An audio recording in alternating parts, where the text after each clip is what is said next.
اعوذ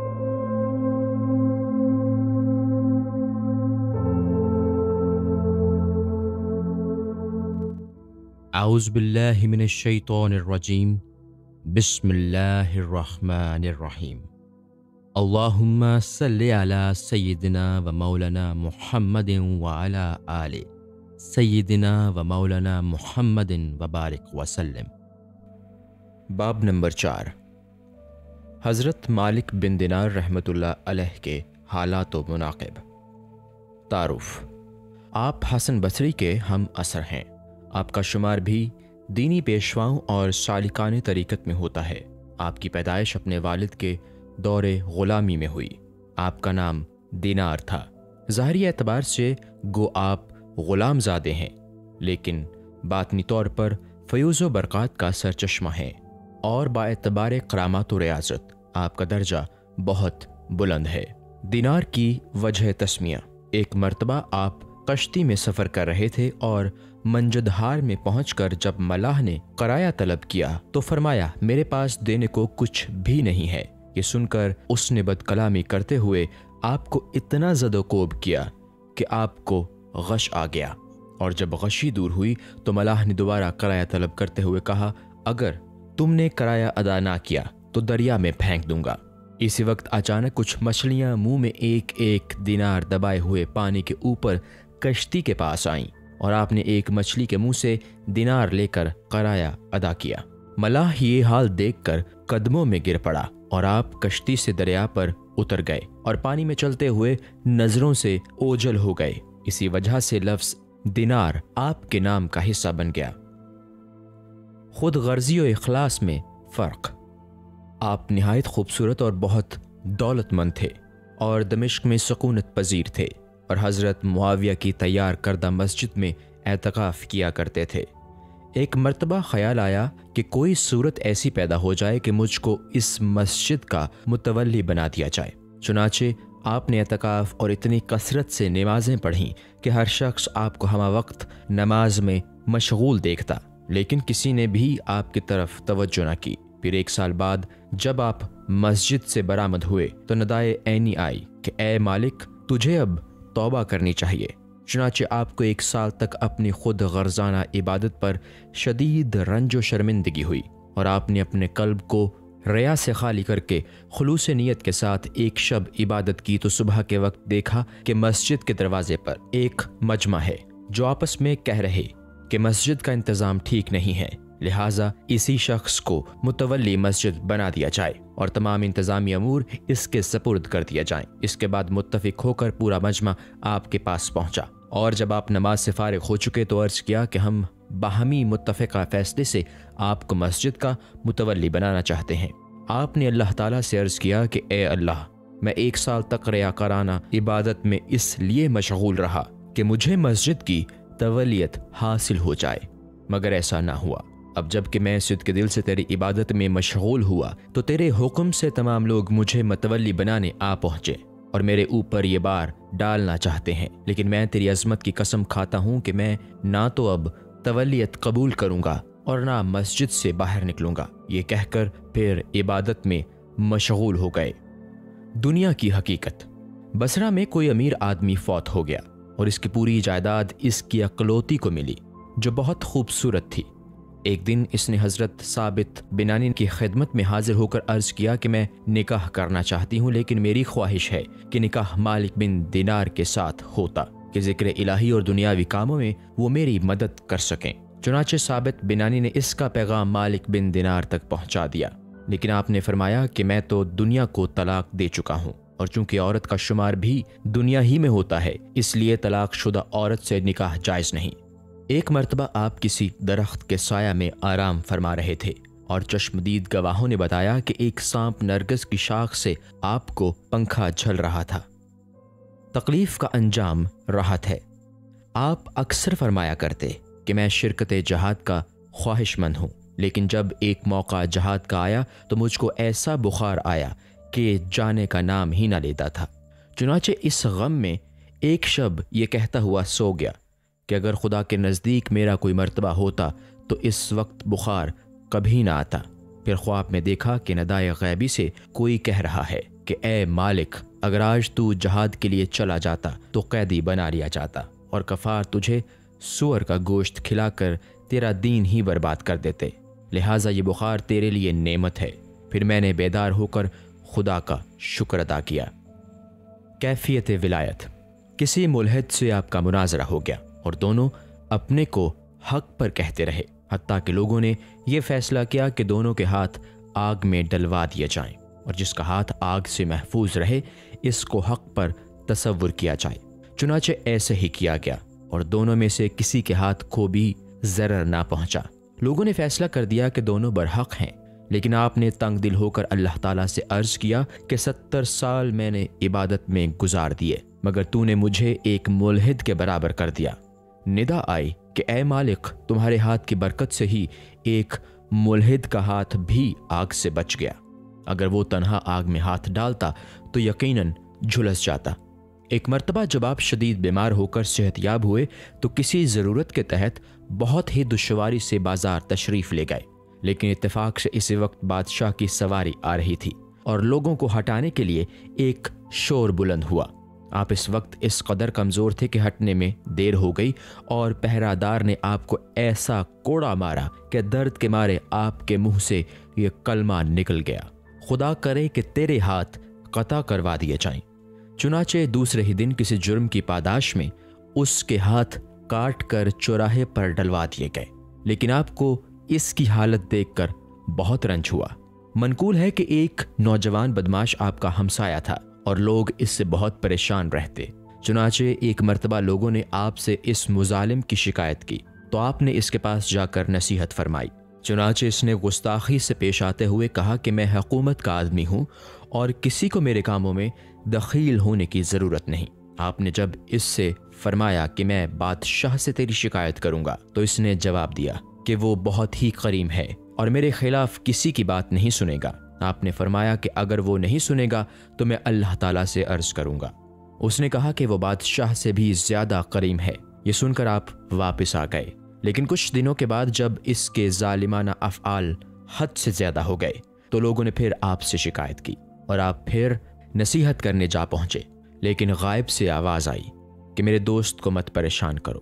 آپ کو یہ آواز سن کر بہت حیرانی ہوئی اور اس نوجوان سے کہا کہ میں اس غیبی آواز کے متعلق تجھ سے پوچھنے آیا ہوں جو میں نے راستہ میں سنی ہے۔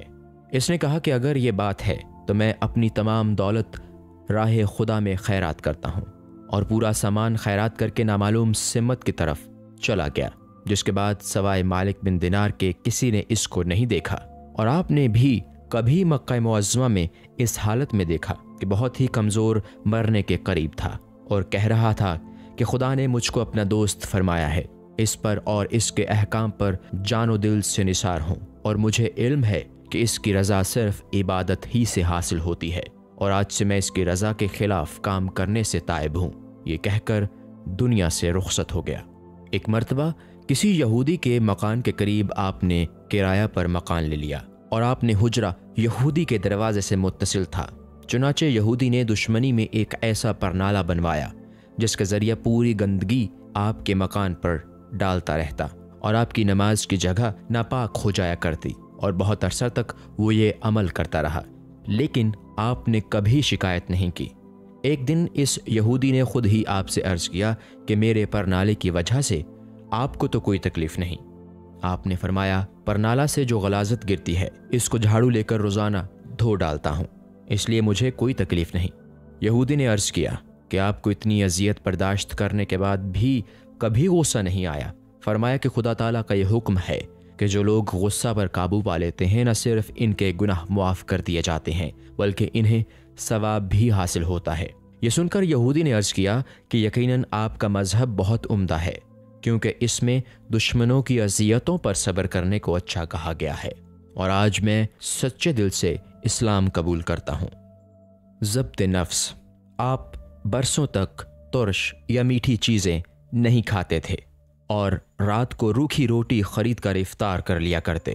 ایک مرتبہ بیماری میں گوشت کھانے کی خواہش ہوئی تو بازار سے گوشت کے 3 پارچے خرید کر چلے، لیکن کسائی نے ایک شخص کو آپ کے پیچھے اس غرض سے بھیجا کہ دیکھو کہ آپ گوشت کیا کریں گے۔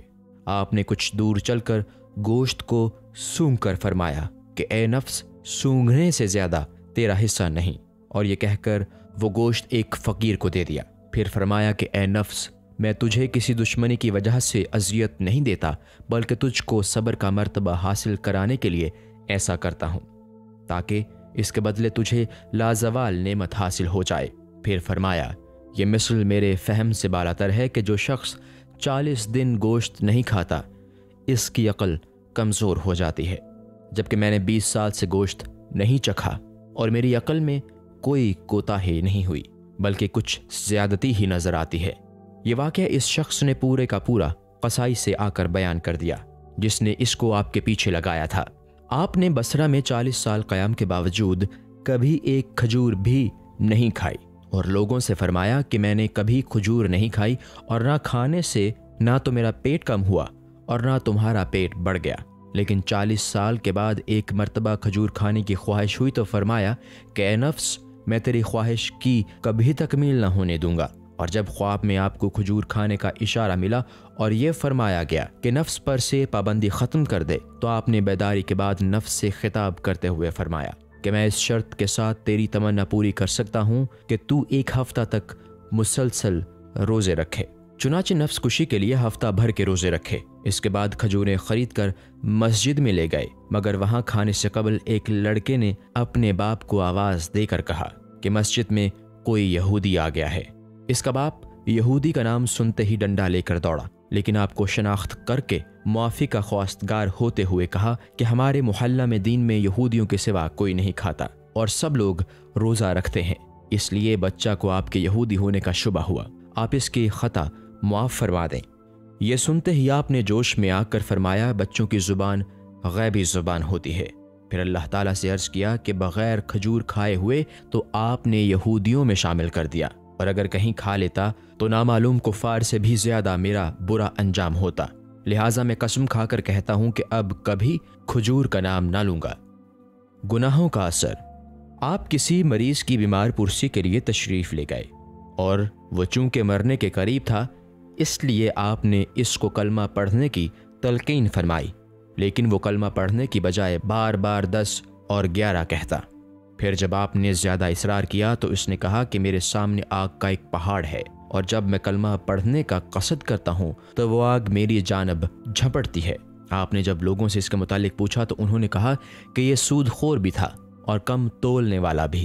ایک مرتبہ بصرہ میں کسی جگہ آگ لگ گئی، اور آپ جب اپنا عصا اور جوتے لے کر چھت پر چڑھے تو لوگوں کو ایسی مصیبت میں دیکھا کہ کچھ تو آگ میں جل رہے ہیں اور کچھ کود کر نکلنے کی کوشش میں ہیں، اور کچھ اپنا سامان نکالنے کے چکر میں۔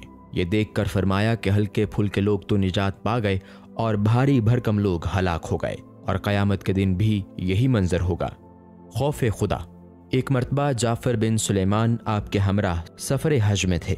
جس وقت آپ نے لبیک اللہم لبیک پڑھنا شروع کیا تو آپ کے اوپر غشی طاری ہو گئی، اور ہوش آنے کے بعد جعفر بن سلیمان نے غشی کا سبب دریافت کیا تو فرمایا کہ میں اس خوف سے بے ہوش ہو گیا تھا کہ لا لبیک کی آواز نہ آ جائے۔ جب آپ ایاک نعبد و ایاک نستعین قرات کرتے تو مضطرب ہو کر رونے لگتے اور فرماتے کہ اگر یہ آیت قرآنی نہ ہوتی تو میں کبھی نہ پڑھتا، کیونکہ اس کا مفہوم یہ ہے کہ اللہ میں تیری عبادت کرتا ہوں اور تجھ سے ہی مدد مانگتا ہوں۔ حالانکہ ہم نفس کے ایسے پجاری ہیں کہ خدا کو چھوڑ کر دوسروں سے اعانت کے طالب ہوتے ہیں۔ آپ رات میں قطعاً آرام نہیں کرتے تھے، اور ایک دن آپ کی صاحبزادی نے کہا کہ اگر آپ تھوڑی دیر آرام فرما لیا کریں تو بہتر ہے۔ آپ نے فرمایا کہ اے بیٹی، ایک طرف تو میں قہر الہی سے ڈرتا ہوں اور دوسری جانب یہ اندیشہ رہتا ہے کہ دولت سعادت کہیں مجھے سوتا دیکھ کر واپس نہ ہو جائے۔ لوگوں نے جب اس جملہ کا مفہوم پوچھا تو فرمایا کہ میں نعمت تو اللہ تعالیٰ کی کھاتا ہوں اور اطاعت شیطان کی کرتا ہوں۔ پھر فرمایا کہ اگر مسجد کے دروازے پر کوئی یہ صدا لگائے کہ سب لوگوں میں بدتر کون ہے تو اسے مجھ سے بدتر کوئی نہیں ملے گا۔ حضرت عبداللہ نے یہ سن کر فرمایا کہ مالک بن دینار کی عظمت کا اندازہ ان کے صرف اسی قول سے لگایا جا سکتا ہے۔ خود شناسی۔ کسی عورت نے آپ کو ریاکار کے نام سے آواز دی تو آپ نے فرمایا کہ 20 سال سے کسی نے میرا اصلی نام لے کر نہیں پکارا۔ لیکن شاباش، تو نے اچھی طرح پہچان لیا کہ میں کون ہوں۔ پھر فرمایا کہ جب میں نے مخلوق کو اچھی طرح پہچان لیا تو مجھ کو اس کی قطعاً خواہش نہیں رہی کہ مجھے کوئی نیک یا بد کہے، اس لیے کہ میں نے ہر اچھا یا برا کہنے والے کو مبالغہ کرنے والا پایا، لہٰذا لوگ خواہ مجھے نیک کہیں یا بد، میں روز حشر ان سے کوئی بدلہ نہیں لوں گا۔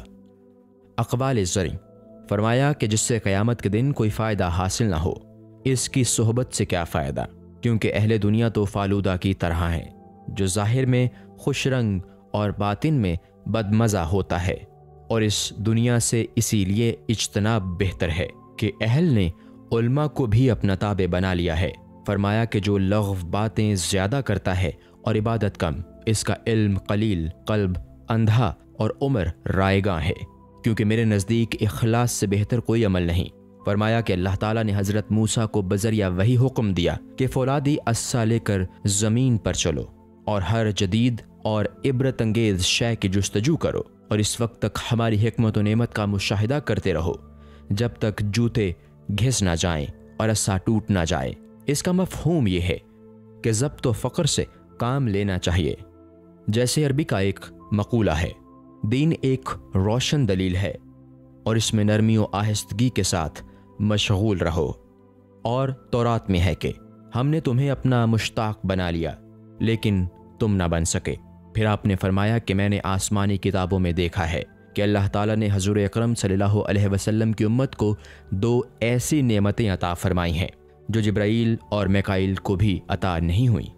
اول نعمت یہ ہے، فاذکرونی اذکرکم، تم مجھے یاد کرو میں تمہیں یاد کروں گا، اور دوسری نعمت یہ ہے، ادعونی استجب لکم، تم مجھے پکارو میں تمہاری دعا قبول کروں گا۔ فرمایا کہ توراہ میں اللہ تعالیٰ کا یہ قول میں نے پڑھا ہے کہ اے صدقین، میرے ذکر سے دنیا میں آرام کے ساتھ زندگی گزارو، کیونکہ دنیا میں میرا ذکر بہت بڑی نعمت ہے اور آخرت میں اس سے اجر عظیم حاصل ہوگا۔ فرمایا کہ بعض آسمانی کتابوں میں ہے کہ جو دنیا کو محبوب تصور کرتا ہے، میرا ادنا برتاؤ اس کے ساتھ یہ ہے کہ میں ذکر و مناجات کی لذت سے اس کو خالی کر دیتا ہوں، اور جو شخص خواہشات دنیا کی طرف دوڑتا ہے، شیطان اس کو فریب دینے کی اس لیے فکر نہیں کرتا کہ وہ تو خود ہی گمراہ ہے۔ منقول ہے کہ کسی نے مرتے وقت آپ سے وصیت کرنے کی خواہش کا اظہار کیا تو فرمایا کہ تقدیر الہی پر راضی رہ تاکہ تجھ کو عذاب حشر سے نجات مل سکے۔ پھر کسی شخص نے اس کے انتقال کے بعد خواب میں جب اس کا حال دریافت کیا تو اس نے کہا کہ گو میں بہت ہی گناہ گار تھا، لیکن صرف حسن خیال کی وجہ سے میری نجات ہو گئی جو مجھے اللہ تعالیٰ کی بندہ نوازی پر تھا۔ صبر کا پھل۔ کسی بزرگ نے خواب میں دیکھا کہ آپ کو اور حضرت محمد واسع کو بہشت کی جانب لے جایا جا رہا ہے۔ اس بزرگ کے دل میں خیال آیا کہ دیکھو مالک بن دینار جنت میں پہلے پہنچتے ہیں یا محمد واسع۔ چنانچہ یہ دیکھ کر مالک بن دینار کو پہلے داخل بہشت کیا۔ بزرگ نے پوچھا کہ محمد واسع تو مالک بن دینار سے زیادہ عامل و کامل تھے۔ ملائکہ نے جواب دیا کہ تم صحیح کہتے ہو، محمد واسع کے پہننے کے لیے 2 لباس تھے اور مالک کے پاس صرف ایک، لہٰذا صبر و ضبط کی نسبت مالک کی طرف زیادہ ہے، اس لیے انہیں جنت میں بھیجا گیا۔